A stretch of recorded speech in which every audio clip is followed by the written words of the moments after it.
Всем привет, винтажники! Сегодня у нас с вами новая распаковка и обзор аукционного лота с eBay. Вот такая огромная шкатулка ко мне приехала прямиком из Америки. Здесь практически 3 килограмма украшений. И мы начинаем с вами цикл видео, который разобьем на 3, 4, а может даже и 5 частей, потому что украшений много, и они все заслуживают вашего внимания. Устраивайтесь поудобнее. И начинаем нашу распаковку, конечно же, с самого крупного и акцентного украшения, которое у нас попалось сверху. Это 3 таких абсолютно одинаковых филигранных зажима на платок в прекраснейшем состоянии. Только на одном из них имеется небольшой сход покрытия. Многоуровневая сборка. Они при этом не слишком тяжелые, но достаточно акцентные. Напишите, кстати, в комментариях, носите ли вы зажимы для платков, актуально ли для вас это украшение, потому что я такие штуки очень люблю. Дальше у нас идет браслет. Судя по цвету, это материал похожий на латунь. Форма его соответствует браслету бангл. Браслет бангл — это когда имеется вот куча таких висюлек, что-то означающих между собой. Давайте посмотрим, что тут у нас есть. Во-первых, у нас тут есть маркировка бренда Alex & Ani и значок позитивной энергии. Это переработанные материалы, поэтому я даже не сомневаюсь, что здесь переработанная латунь в этом браслете. Дальше это позитивная энергия. И сделано с любовью в США. Конечно же, это американский бренд, он достаточно современный, был основан в честь 2 сестер. Это сокращение их имен, Alex & Ani. И бренд посвящен неким таким позитивным энергиям, символам. Часто они используют в своих изделиях серебро или 14-каратное золото, а также переработанные металлы, например, как в нашем варианте это латунь. И еще у них очень интересная конструкция. Конструкция их браслетов запатентована. Она может изменять свою ширину как на более широкую руку, так и на более узкую ручку. Мне попадается впервые этот бренд, и я очень рада, что наша сегодняшняя распаковка начинается на таких позитивных нотах. Дальше давайте смотреть, что у нас тут есть еще. Какая-то красивая брошка. К сожалению, она сломана, у нее отсутствует игла. Но замочек сам рабочий. То есть нужно найти просто где-то иголку и починить ее. Скорее всего, где-то 80-е, 90-е. Милая брошечка. Далее. Такие 2 аккуратных красивых листика. Возможно, это какой-то зажим на пиджак или на воротничок, что скорее всего так и есть. Я бы, например, подцепила на воротник, чтобы вот оно вот так красиво его обрамляло. Напишите, как вам это украшение, что это может быть такое. Если вы уже с этим сталкивались, мне нравится, очень милое украшение. Скорее всего, также 80-е, 90-е. Браслет. Честно говоря, он похож на ложку. Тут видим маркировку VMA Rogers. Это бренд, который был основанный чуть ли не в 19 веке. И специализировался он на изготовлении серебряных и посеребряных столовых приборов. Это украшение уже более современное, то есть оно не относится к антикварным, но относится к винтажным. И одной из таких фишек этой компании было то, что они делали не только столовые приборы, но и украшения. Смело предположу, что тут имеется какое-то покрытие серебра. И у нас сегодня с вами еще одна невероятно интересная находка. Мне первый раз попадаются изделия этой компании. Дальше у нас, я вижу, брошь. Красивая морская звезда. У нее есть много-много, к сожалению, потерь. Отсутствуют камушки. С покрытием Аврора Бореалис в центре и по краям. И также из обычного стекла. Ну, я думаю, что при огромном желании ее можно восстановить. Это брошь-кулон, ее можно носить как брошью, так и кулоном. Маркировок нет. колье. Красивое колье. По состоянию камушков я вижу, что оно старенькое. И камушки эти стекло, потому что они достаточно тяжелые.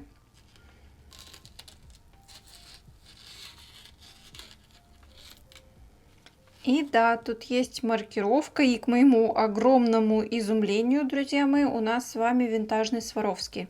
Посмотрите на камни. Видимо, оно хранилось где-то в очень влажной среде, потому что металл окислился. Но камни, на удивление, в изумительном состоянии. Сваровский — это вообще австрийский бренд, который был просто революционным в свое время. Они специализировались на изготовлении высококачественных огранок стекла, благодаря которым оно приобретало блеск бриллиантов. Поэтому Сваровски делали очень красивую имитацию бриллиантовой огранки, что придавало каждому украшению с их камнями, их кристаллами невероятный блеск. Как вы видите, эти камни, несмотря на свой возраст и, видимо, неправильные условия хранения украшения, до сих пор выглядят потрясающе. Они вообще нисколько. Металл попортился, а камни нет. Найти украшения такого качества и бренда — это, конечно, ой, как приятно, друзья. Поэтому порадуйтесь вместе со мной и напишите в комментариях, есть ли у вас какие-то украшения, винтажные украшения от Сваровски. У меня сегодня просто восхитительная находка, которую я отдам, наверное, одно из самых видных мест на нашем столе с распаковкой. У нас, вижу, серьги. Еще одна филигранная работа. Они достаточно легкие, в виде бабочек с цепочками. Мне кажется, это изделие современное. Милые, аккуратные, летние, я бы сказала, серьги. Далее еще одни серьги. Эти уже постарше. В виде хрусталиков. С филигранным верхом. Это такие классические 80-е, я бы сказала. Вот такие необычные хрустальные льдинки. Так, что у нас тут еще интересного припряталось в шкатулке? Клипсы. Удобно, что они были сцеплены парой и не пришлось искать вторую. Такой тоже представитель 80-х, может, начало 90-х. Этакий модернизм. Пластик, вставка, кристалл, наверное, стекло. На сегодняшний взгляд они выглядят современно и свежо. Такие серьги сегодня в моде, в огромном почете. И, в принципе, наверное, не выходят из моды. Красивый и необычный вариант. Маркировок я здесь не вижу, но это нисколько их не портит. Так, еще одни филигранные серьги. У нас с вами сегодня прям в предыдущих обзорах было буйство 70-х, 80-х, а сегодня у нас с вами буйство филиграни. Красивые серьги в этностиле, я бы сказала, что-то в индийских мотивах. Может быть, это даже и есть Индия. На мой взгляд, современные, где-то нулевые. Очень легкие. Легкие, летние и такие акцентные серьги в этностиле. Далее. Еще одни серьги, это клипсы. Их две, к счастью. Во-первых, мы видим маркировку, что изделие сделано в Японии. Классическую прижимную клипсовую лапку. И бусины, которые имели красивый блеск, но его потеряли со временем. И, видимо, часть бусин также потеряна, потому что одна серьга, мне кажется, намного более объемной по количеству бусин. Такие старенькие серьги, предположительно 60-х годов, у нас сегодня с вами попались на распаковке. Японские, красивые, но, к сожалению, не дотянувшие до наших дней в своем первозданном состоянии и с большими утратами. Я думаю, что при огромном желании пины можно пересобрать, заменить бусины и вернуть им их прекрасный винтажный блеск. Бусы с тонкого камня. Это что-то натуральное на ощупь. В полудрагоценных камнях я не разбираюсь. Ну, какой-то натуральный камень. Такие достаточно короткие, чтобы носить их в 2 оборота. Поэтому я думаю, что носятся они, скорее всего, вот так, в свою естественную длину. Серьги. Давайте посмотрим, есть ли вторая. Да, это клипсы. Геометричной формы, легкие, длинные, без маркировок.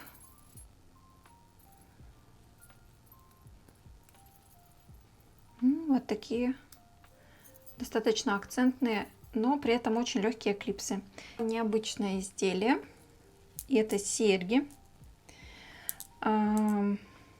Давайте посмотрим на них поближе.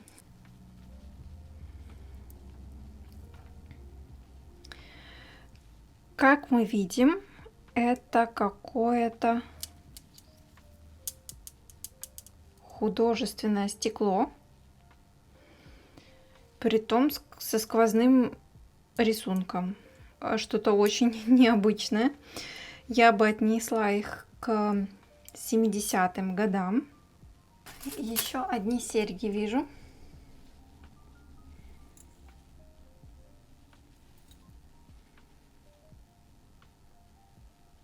Судя по брошюровке, это бренд, что-то схожее на бренд Klein, но тут стоит значок копирайта в центре. А может, это не копирайт, может, это значок бренда. Выглядят они красиво, утонченно, в такой новогодней тематике снежинок, благородного латунного цвета. Возможно, даже есть латунь, потому что, как видите, моя шкатулка тоже выполнена из латуни. И оттенок металла у них и брошюровка абсолютно одинаково. Очень похожа на латунь. Затрудняюсь ответить, что за бренд. Напишите в комментариях, если вы знаете этот бренд. Можете определить его по загадочной букве С в кружочке и необычной брошюровкой. Но подобная брошюровка использовалась очень активно у бренда Klein. Но, возможно, и не только у них. Поэтому жду ваших комментариев, пишите. И давайте посмотрим на бусы. В таких этномотивах. Они достаточно длинные и градуированные. Идут от меньшего размера градация к крупному. У них необычные вставки, похожие на натуральные камни. Достаточно, кстати, стильная на лето. В таком стиле бохо. Я бы отнесла его к стилю бохо. Не знаю, насколько оно старенькое. Замочек, конечно, уже подизносился. Местами он окисленный. Но украшение в целом выглядит очень необычно и достойно. Отнесу его к 90-м. Начало 2000-х, возможно. Смотрим, что у нас есть еще. Кстати, не отходя далеко от колье, я увидела сразу клипсы. Давайте посмотрим, есть ли вторая. Вторая найдена. Клипсы. Смотрите, как красиво и многогранно они переливаются.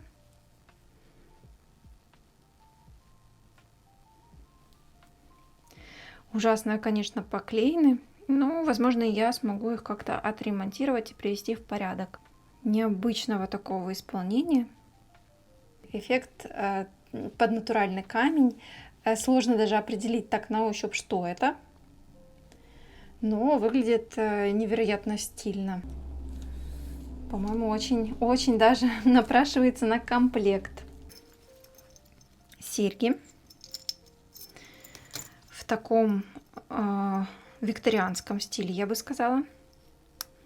Клипсы. Прижимная лапка хорошо работает, тоненькая. Достаточно старенькие, наверное, 70-е. Бусиная имитация жемчуга. Это пластик. Королевские, с королевским шармом клипсы. Под какой-то очень утонченный наряд. Мне прям видится здесь платье из шелка в тон этим синим бусинам. Такой струящийся и переливающийся. У нас есть бусы, колье, вставки пластик под горячую эмаль в оправе безель. Так, здесь есть маркировка. Вот так сблизи выглядят эти бусы. У них есть небольшие сходы покрытия на соединительных кольцах, но в целом они выглядят очень и очень хорошо.